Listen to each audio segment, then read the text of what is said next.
Let's discuss all things Summer House and why next week's Watch What Happens Live post-reunion might be one of the messiest ones ever. So for those of you who might be unaware, that's Kristin Cavallari. She is from Laguna Beach and The Hill. She also has an upcoming, I believe, reality television show entitled Honestly Cavallari. And for those of you who are Bravo fans, this is Amanda.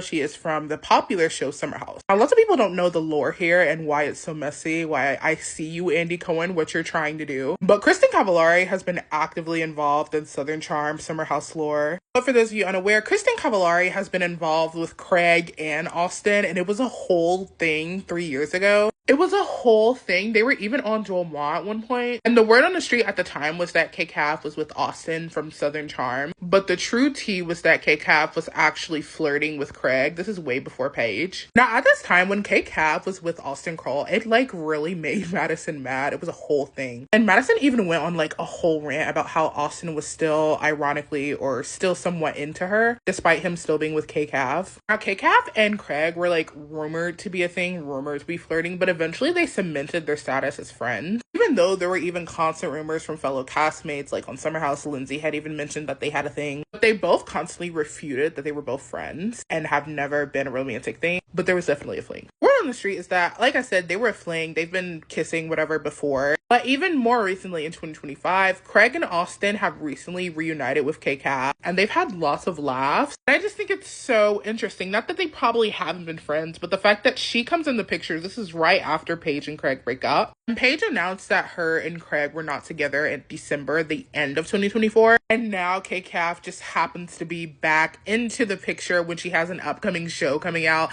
And they were also at her show as well, Austin and Craig. That's messy. And with K-Cav's ties to Craig, I feel like this is, further pushing the Southern Charm Summer House thing. We all know on one of the most recent Watch What Happens Live, Andy said there's kind of a little beef going on between Southern Charm and Summer House. So the fact that Andy put the woman who was close friends to Austin and Craig alongside Amanda, who was literally best friends with Paige, Andy Cohen, you are the messiest girl alive. Obviously he's not a girl, this is a man, but you are the messiest chick alive, Andy Cohen. I see what you're doing. I'm expecting this to cause so much drama between the Southern Charm and Summer House cast that I cannot wait to watch it next week. Now, all in all, I want to know y'all's opinions. Do you think this is going to be messy and Andy is being messy? Do y'all think it's going to be a normal Watch What Happens Live? I don't know. I'm going to be tuned into it. Let me know in the comments below, and I will see y'all in my next pop culture updates video. And make sure you follow me for all things Summer House, reality television, entertainment. I'm going to be covering so much this summer, and I can't wait for y'all to see. Bye, y'all.